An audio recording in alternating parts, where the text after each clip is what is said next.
Bonsoir à toutes et à tous. C'est une nouvelle session d'information. Merci de nous suivre. Le sommaire, liberté provisoire des dignitaires de l'ex-régime.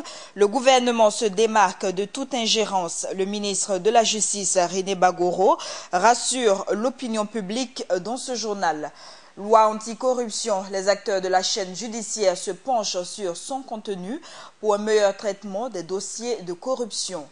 Grogne au ministère de la Femme, de la Solidarité nationale, le SYNTAS, le syndicat des travailleurs de l'action sociale, s'insurge contre certaines nominations. Et c'est fini pour la première session ordinaire de la 7e législature. Si du côté de la majorité, c'est la satisfaction d'avoir adopté des lois dans l'intérêt de l'ensemble des Burkinabés, du côté de l'opposition, des appels ont été lancés, des appels à la prise en compte de leurs recommandations. Ces différents avis ont été recueillis par Hassan Nakro. L'amélioration de la gouvernance économique, politique et sociale du pays, la prise en compte des préoccupations des jeunes et des femmes, les défis sécuritaires auxquels le pays est confronté ont été au cœur de ces 90 jours qui ont couronné la première session ordinaire de l'Assemblée nationale. Pour les députés, les débats se sont bien déroulés au cours de cette session. Pour une première session, avec tous les tests que l'on a connus, avec toutes les réflexions qui ont été menées, on peut dire que ça a été une bonne session où ensemble les députés de la majorité de l'opposition ont discuté objectivement, républicainement et ont abouti à ce qu'on devait adopter comme loi pour le bien-être des populations d'abord. Parce que nous sommes là, nous sommes des mandataires du peuple. Il faut qu'on agisse dans le sens des intérêts des populations. Si les partis de l'opposition saluent le bon déroulement de la session, certains députés ont tout de même lancé un appel au gouvernement de bien prendre en compte leurs suggestions et propositions qu'ils ont émises lors de la session. Nous souhaitons simplement qu'on aille toujours dans cette même lancée, qu'il y ait plus d'espace d'expression pour les partis politiques, qu'il y ait plus d'espace d'expression pour les différents groupes parlementaires, mais que surtout les différentes propositions, les réserves que nous avons émises, les positions et les points de vue que nous, en tant qu'opposition, nous avons pu quand même émettre, que le gouvernement puisse en tout cas prendre en compte tout cela. En tout, 19 lois ont été votées, 4 résolutions prises, 17 questions orales avec ou sans débat ont été inscrites et 40 questions écrites au total ont été transmises au gouvernement au cours de cette session ordinaire.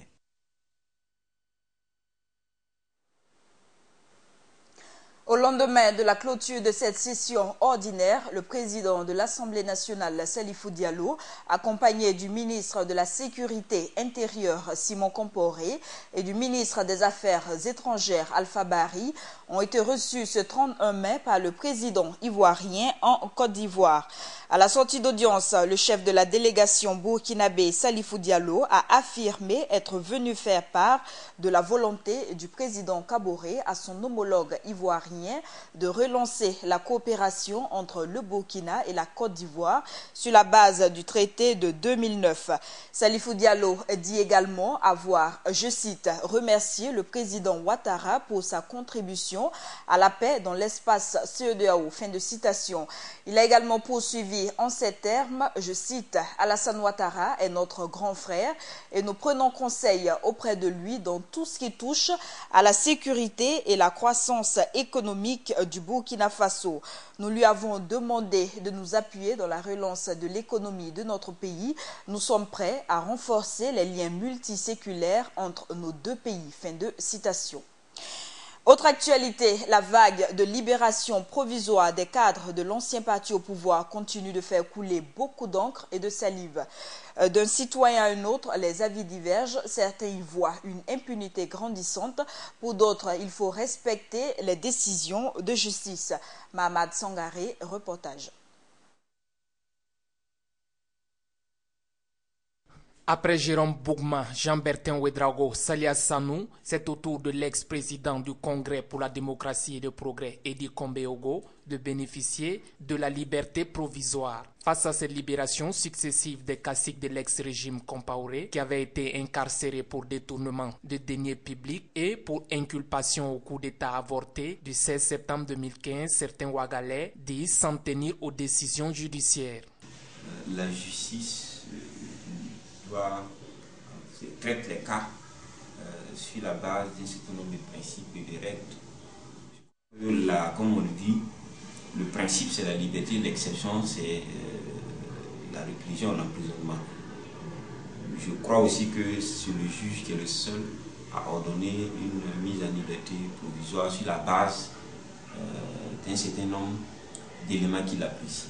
D'aucuns estiment que ces libérations ne sont pas surprenantes. Je dirais que c'était une chose prévisible, puisque au début des élections, les gens ont pensé qu'en votant pour l'actuel pouvoir, c'était le changement voulu. Or, ils voulaient que l'actuel chef même du pays a passé plusieurs années dans les maillons de l'ancien pouvoir. Donc on peut dire que c'est son enfant élevé, donc il fallait attendre à ces choses. D'autres par contre voient en ces libérations les signes d'une impunité grandissante. Et libérer des gens qui ont fauté, ça veut dire des gens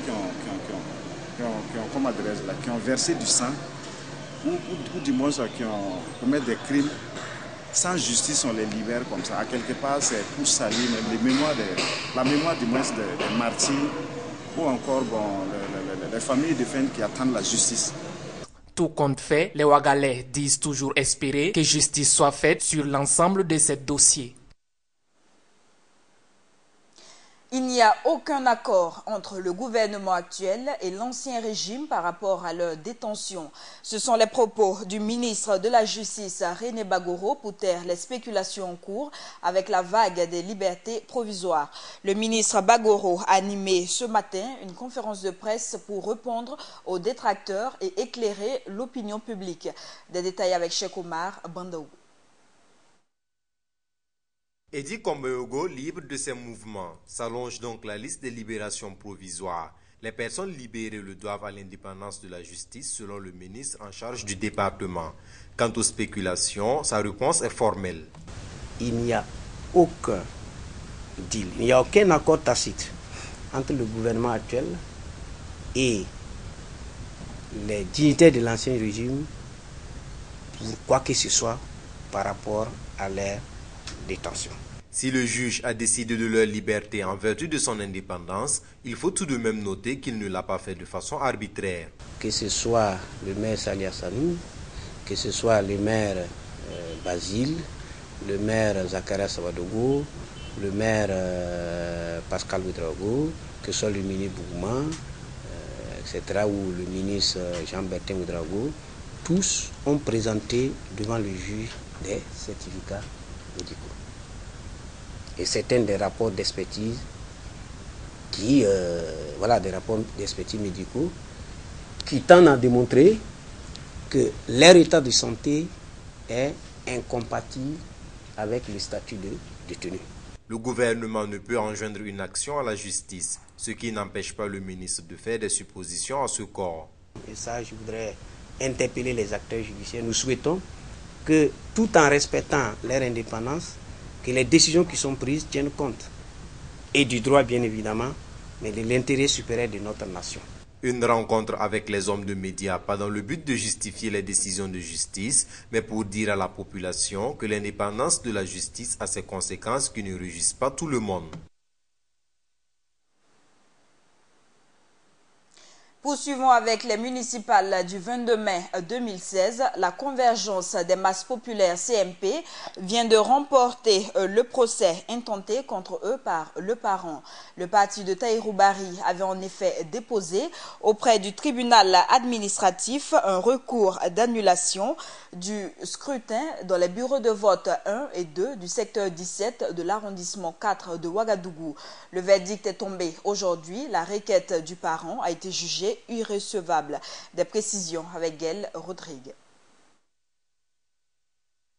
Le 25 mai dernier, le parti de la Renaissance, parent, avait introduit auprès du tribunal administratif Un recours en annulation du scrutin du bureau de vote numéro 1 et 2 du secteur 17 de l'arrondissement 4 de la ville de Ouagadougou pour irrégularité grave constatée dans les rangs de la convergence des masses populaires. Le problème est que nous avons eu un poste de conseiller et un parti qu'on appelle parents qui n'ont même pas eu un seul conseiller dans tous les 12 arrondissements de Ouagadougou qui pose une requête contre nous.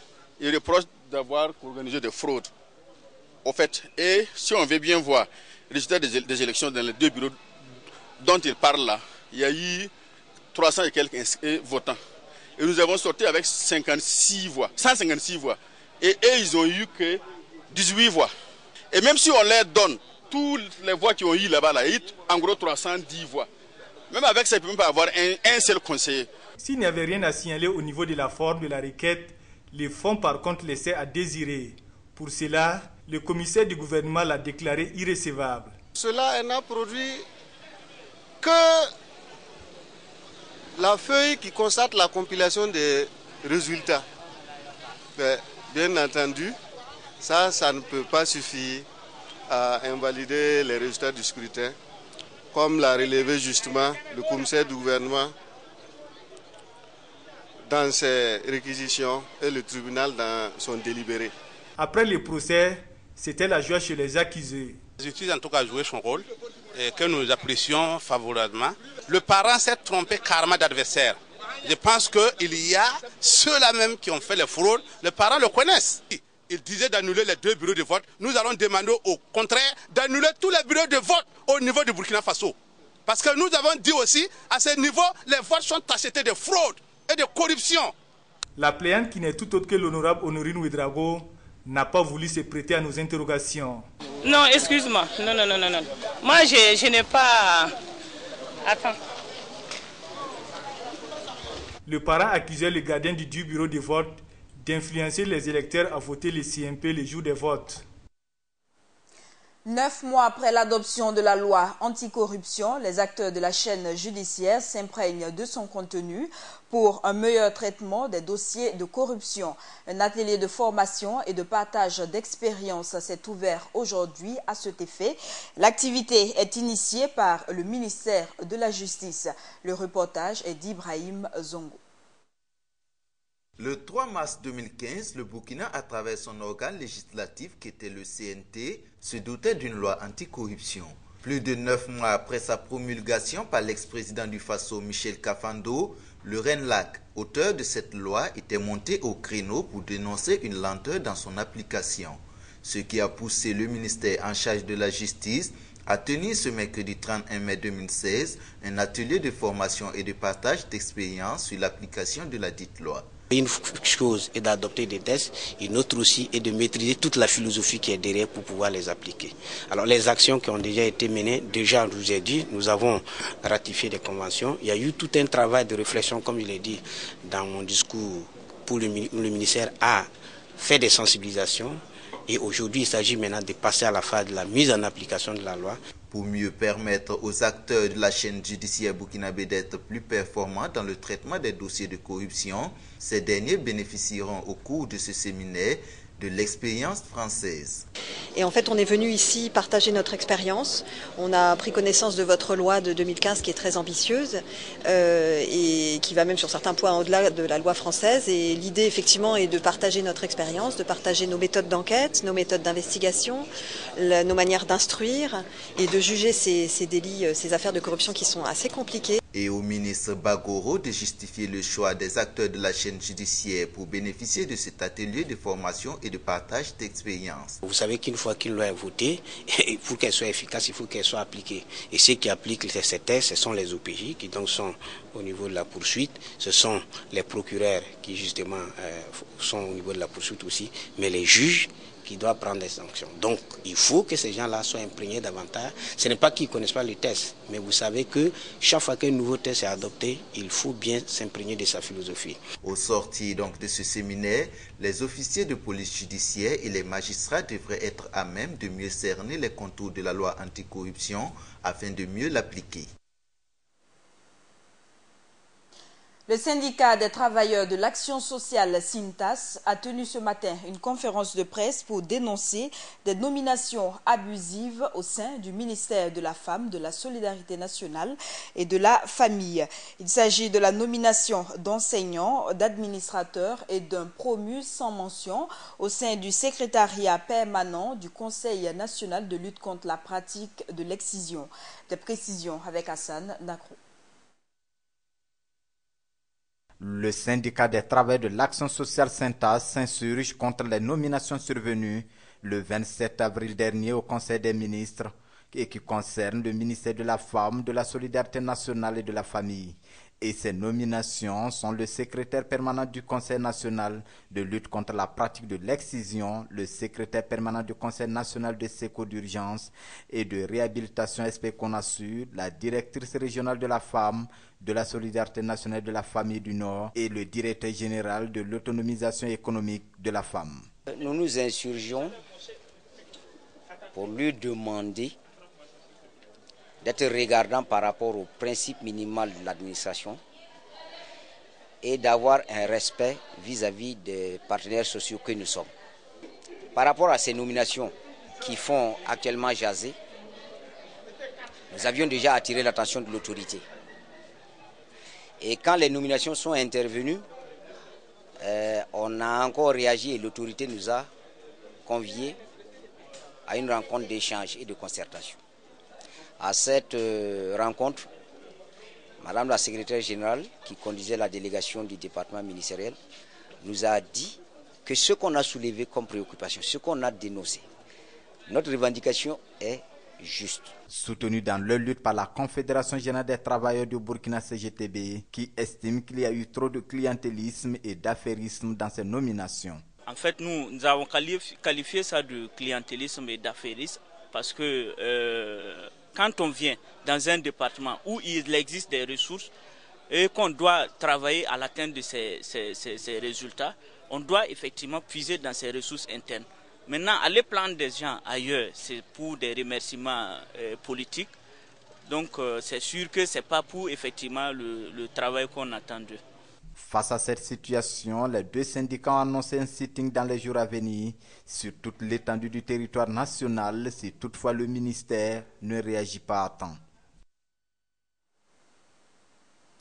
Autre mouvement d'humeur, ce sont les agents des postes de péage qui ont entamé ce 31 mai un sit-in sur tout le territoire national. Ce mouvement est prévu durer 4 jours. Ces sit-ins vont de 8h à 12h et durant ce temps, tous les usagers sont dispensés du paiement de frais de péage. Les grévistes réclament la satisfaction de leur plateforme revendicative en 20 points déposés le 5 août 2015.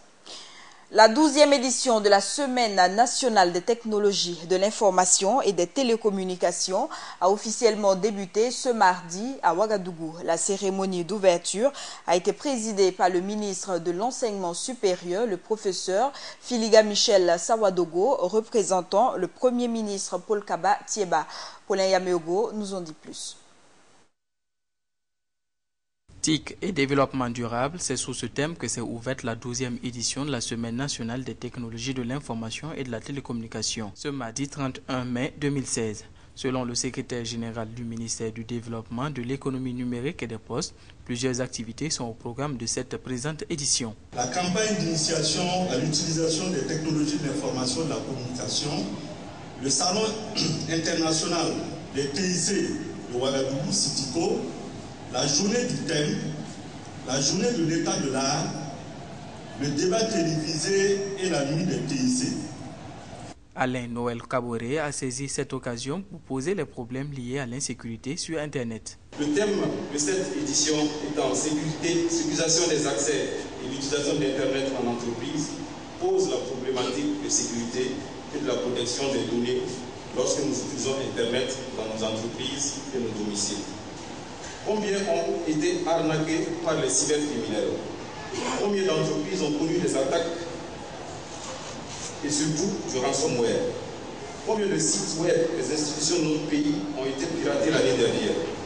Malgré tout, nous avons l'impression que rien ne bouge en faveur des stratégies de sécurité et de sensibilisation dans ce domaine. Nous saluons Nous saluons les efforts de la Commission de l'Internet et des libertés, de tous ceux qui œuvrent dans la sécurité, mais force est de constater qu'il y a encore beaucoup à faire. Beaucoup à faire, mais pour le professeur Filiga Michel Savadogo, des actions sont menées par le gouvernement burkinabé pour venir à bout des difficultés qui minent le secteur des technologies de l'information et des télécommunications. Pour les années à venir, les technologies de l'information et de la communication seront progressivement intégrées dans tous les secteurs de développement pour en renforcer les performances et les rendements. Et cela passe par l'initiation des jeunes à la maîtrise de l'outil informatique. Et cette année, ce sont 15 000 jeunes qui bénéficieront de cette formation à travers le Burkina Faso. C'est demain qu'aura lieu la composition des épreuves écrites des examens du BEPC, du CAP et du BEP. Au total, ce sont 243 514 candidats qui sont attendus dans les salles de composition demain matin. À la veille des examens, ce sont les derniers préparatifs du côté des élèves. Suivant ce constat établi dans quelques écoles de la ville par Gaël Rodrigue.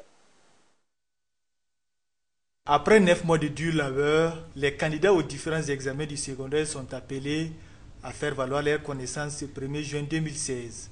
À la veille de cette composition, les candidats ont pris d'assaut les centres d'examen. Accrochés sur les listes d'affichage, ils vérifient la salle dans laquelle ils doivent composer. Là pour regarder les numéros PV là. Ouais. Bon, je pense que ça va aller. Voilà.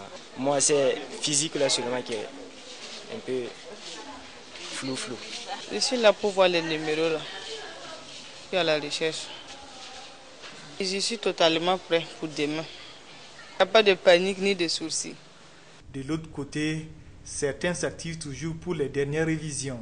Bon, nous sommes là pour faire les dernières révisions.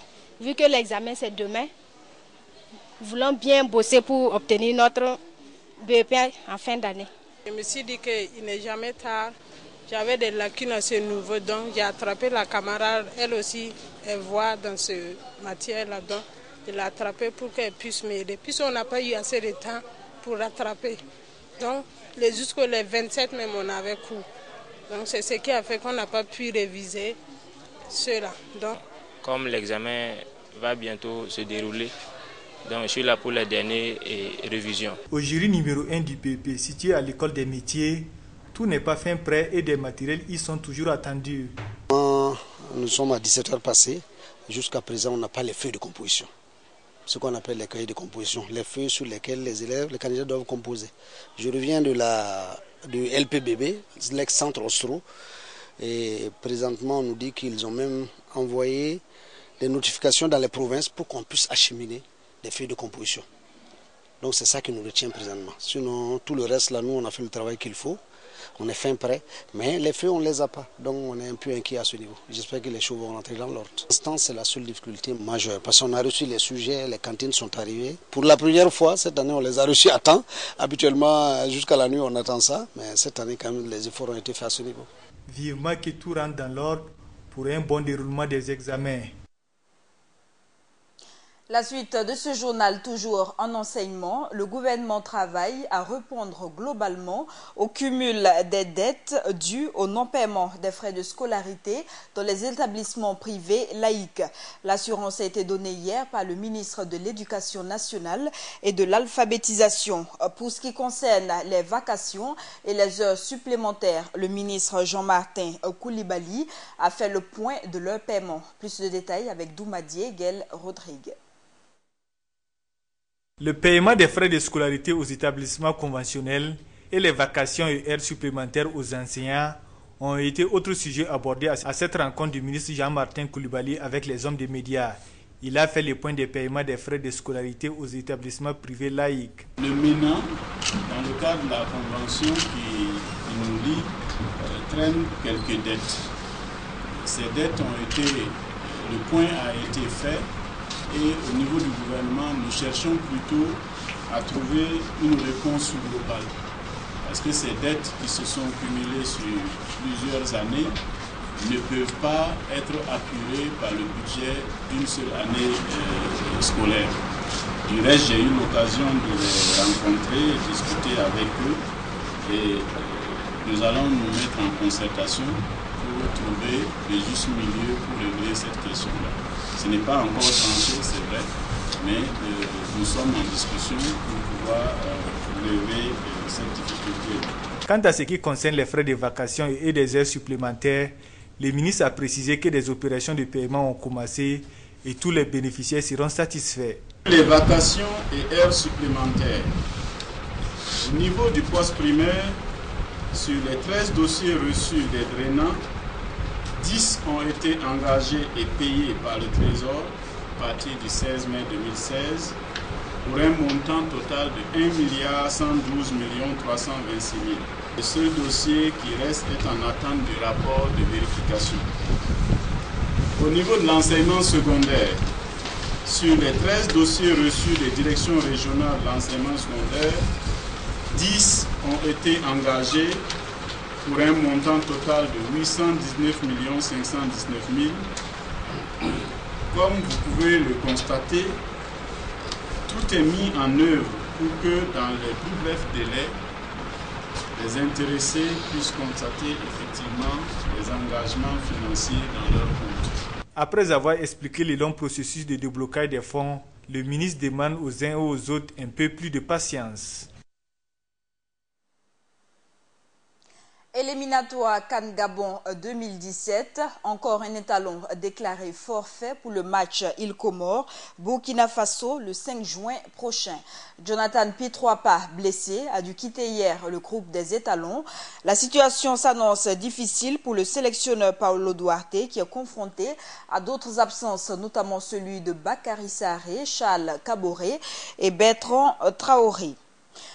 Le second procès de Simone Boabo a débuté ce mardi aux assises à Abidjan. L'épouse de l'ancien président Laurent Gbagbo comparaît pour crimes contre l'humanité et crimes de guerre lors de la crise post-électorale en 2010-2011. Ces audiences sont parties pour durer plusieurs semaines. En 2015, elle avait été condamnée à 20 ans de prison pour atteinte à la sûreté de l'État.